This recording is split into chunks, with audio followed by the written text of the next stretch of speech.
The LA Kings get set to take on another Pacific Division rival, fresh off their big win over the Vegas Golden Knights. We'll do a quick recap and preview of each. Plus, Brandt Clarke will not be rejoining the Kings this season. Was that the right move? I'll give you my opinion and ask for yours in this edition of Locked on LA Kings. You are Locked On Kings, your daily podcast on the Los Angeles Kings, part of the Locked On Podcast Network, your team every day.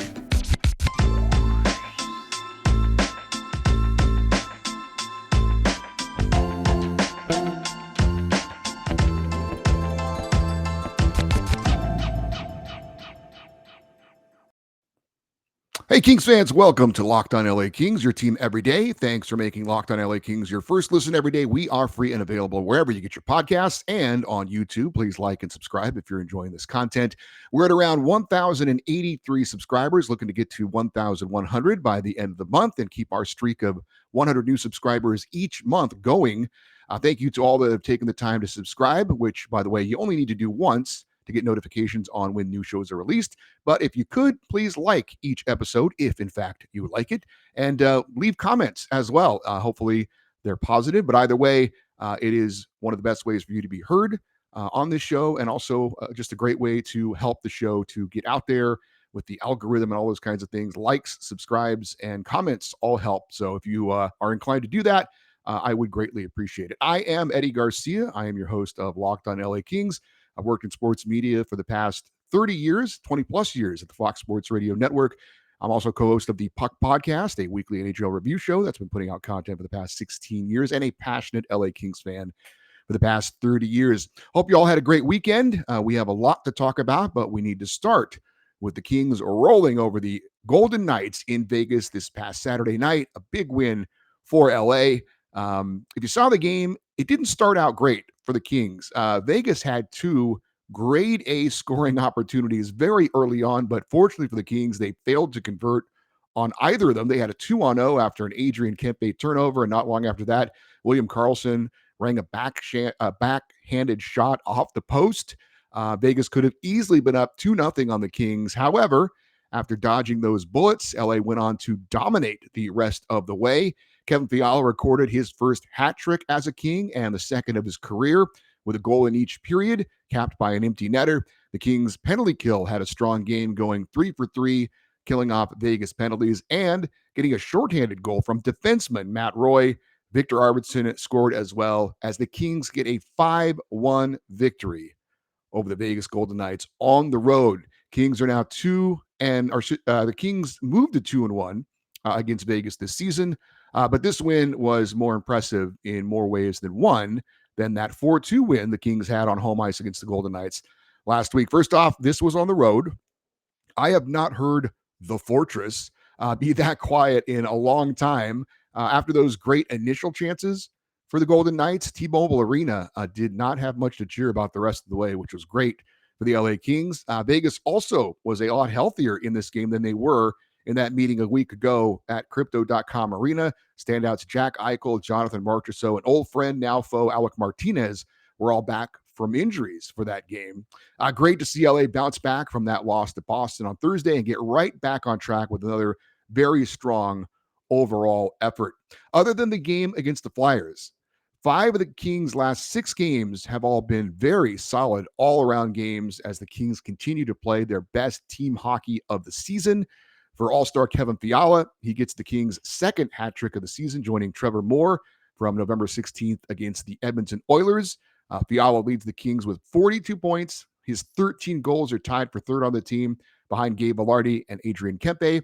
And speaking of Vilardi, he recorded a 3-point game with 3 assists in that win over Vegas. Also provided a key screen on Fiala's first goal. And I couldn't agree more with what Jim Fox had to say on our show this past Thursday when he talked about how Vilardi has really matured as a player this season. Even when he isn't scoring goals, if he's gone through like a dry spell, he's still doing things to help the team win. And by the way, I mentioned Kevin Fiala, selected by the NHL as the Kings representative to the All-Star game coming up in Florida. I saw that on Kings Twitter. It looks like they're making a push to get Gabe Vilardi in the All-Star game as well. And the final roster spots are all made by fan voting. So if you would like to see Gabe Vilardi or any other King in the All-Star game joining Kevin Fiala. Go to Kings Twitter, find the links, and vote early and often for your favorite LA King.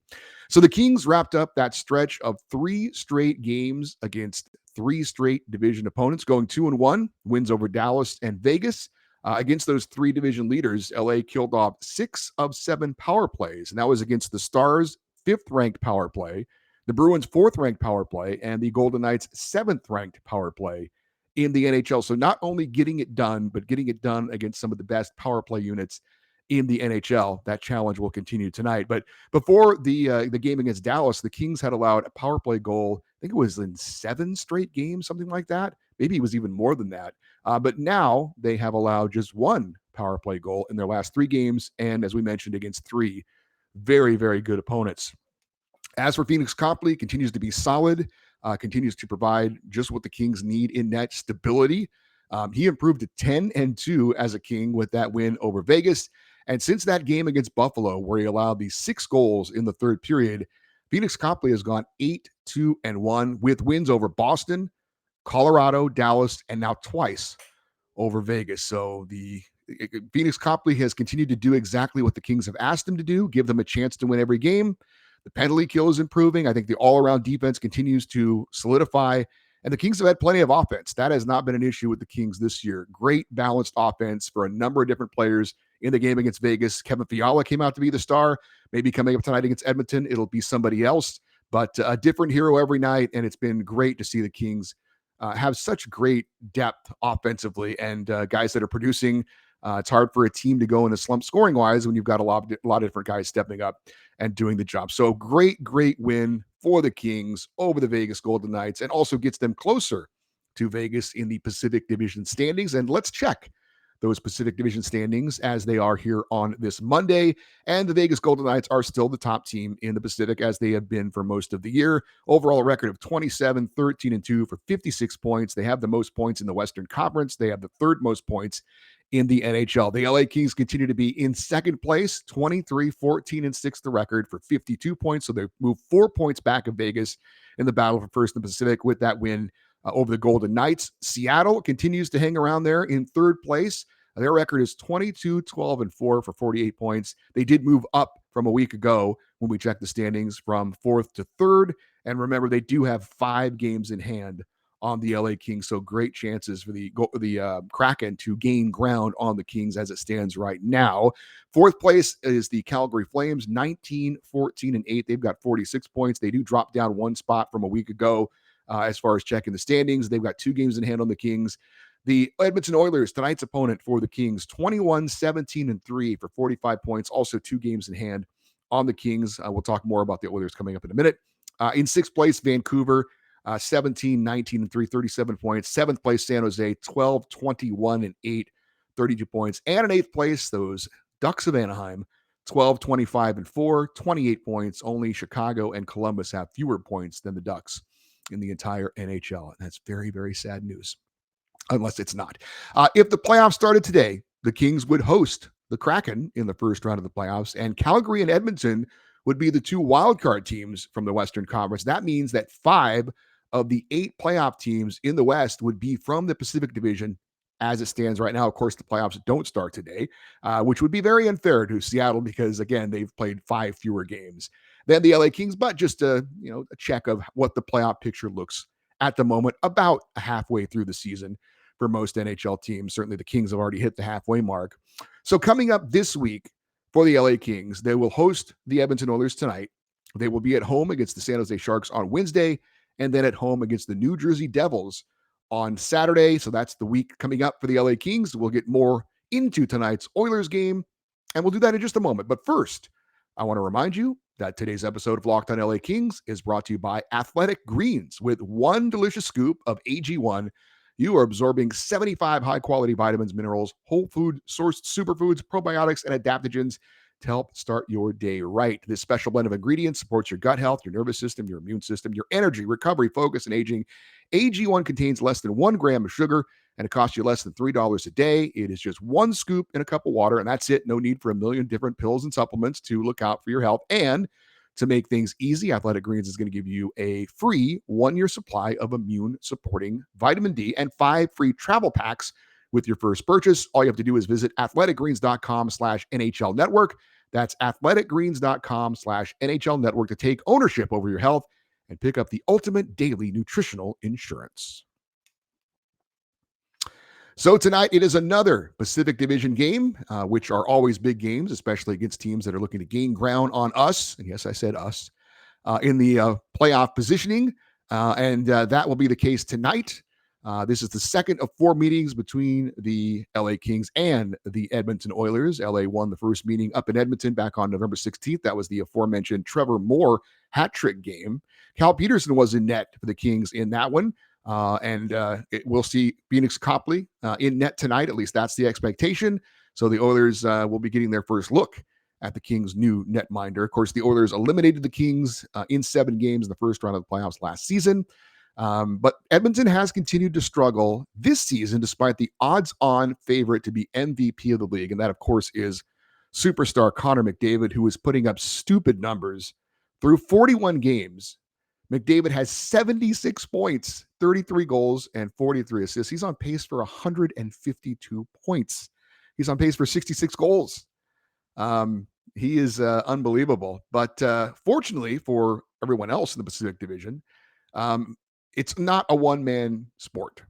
And matter of fact, it's not even a two-man sport because his running mate, another former MVP, Leon Draisaitl, is also playing very well this season. They are 1-2 in the NHL in points. Draisaitl's got 62.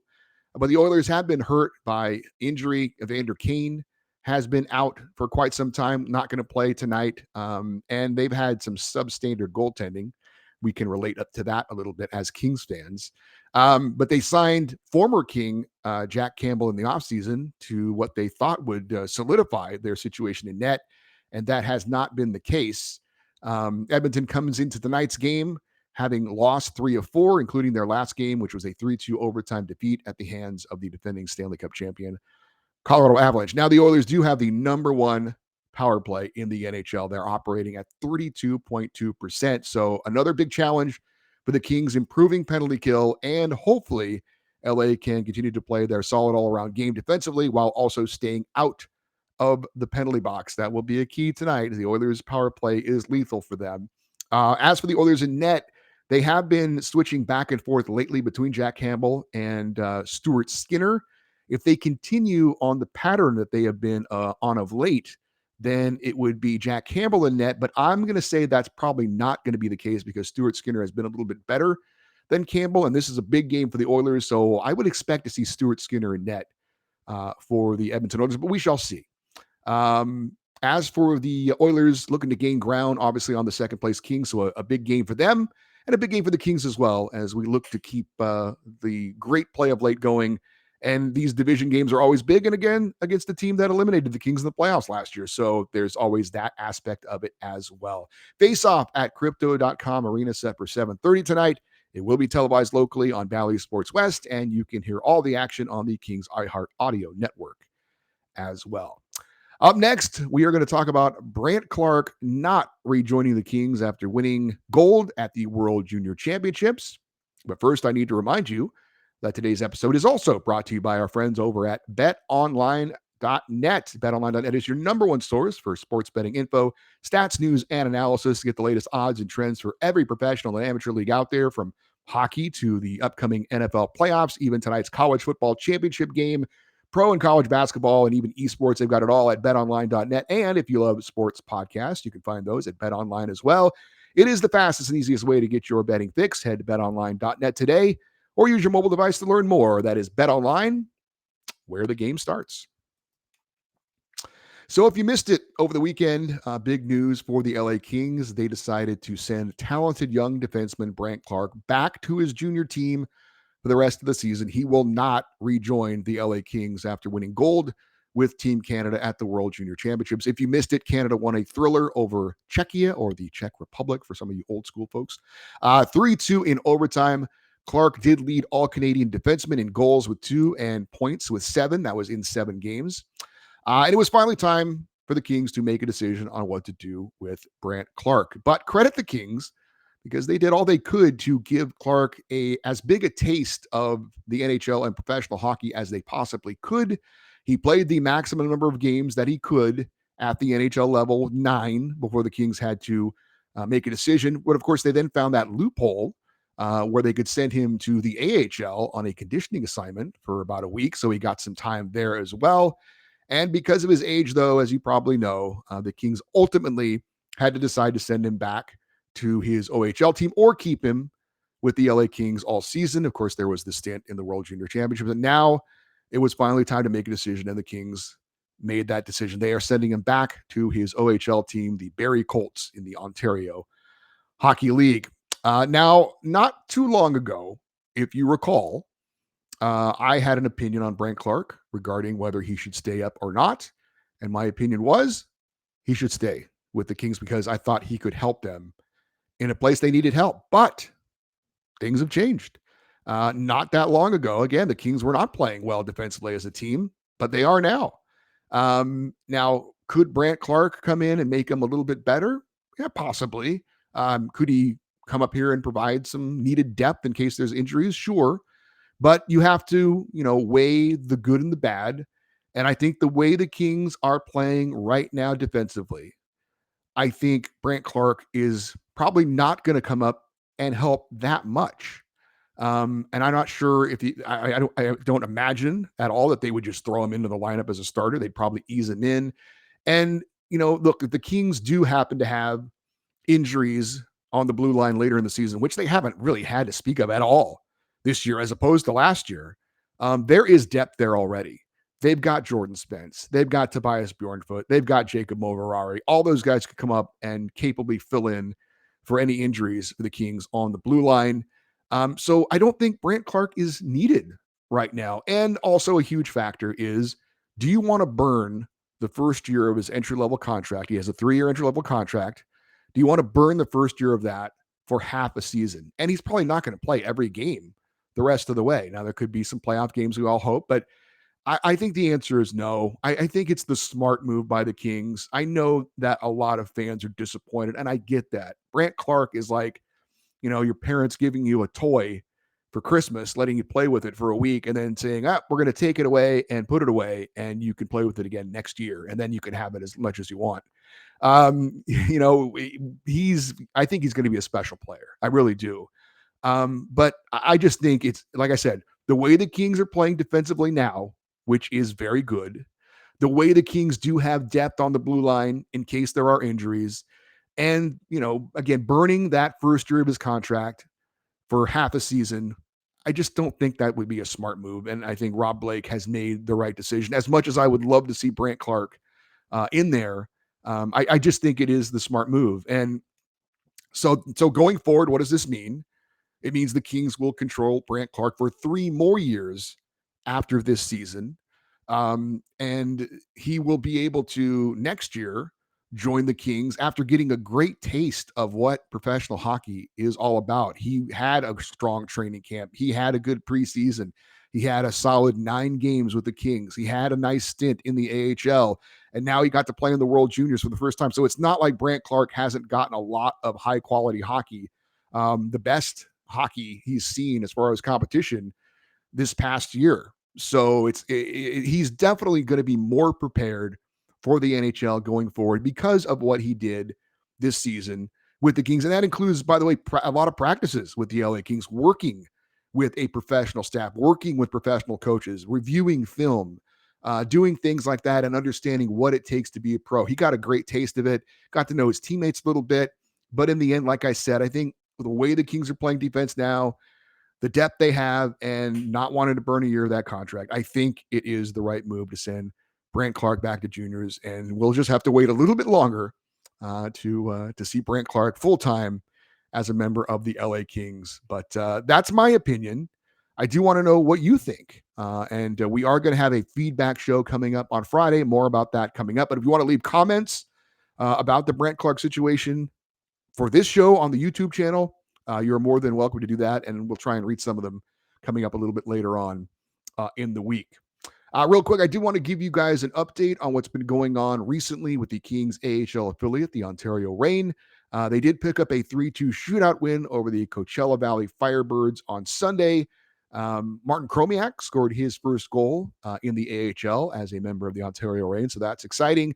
Cal Peterson was in net for the win over the Firebirds. He allowed 2 goals on 32 shots. He's now 4-5-1 on the season with the Reign. He also was in net in the team's previous game on Friday.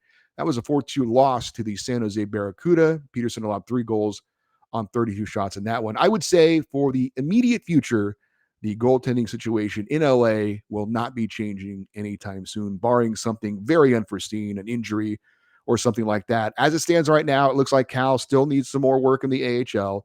Jonathan Quick is obviously going to be the number 2, and the Kings are going to go with Phoenix Copley and continue for him to do what he's been doing for as long as that lasts, whether it's the rest of the season or another month or who knows. But for now, I don't see the Kings goaltending situation changing, barring anything drastic happening. If you're interested in getting more of me, which sounds weird, I was on 2 different podcasts earlier today that you might want to check out. The first one is the LA Kings official podcast, All the Kings Men, with Jesse Cohn. I joined him to give him my 3 stars of the week for the past week with the LA Kings. That's a weekly feature that they have. Actually, they don't call it the 3 stars of the week, but the three Kings of the week, if you will.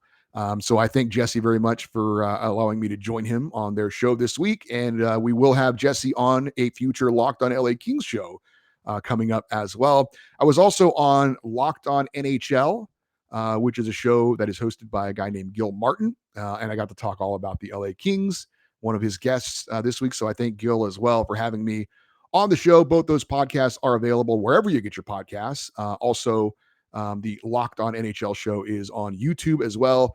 I have retweeted ways to find both of those shows if you are interested and you are on Twitter. Or otherwise, you could just search for podcasts. Again, it is All the Kings Men and also Locked on NHL.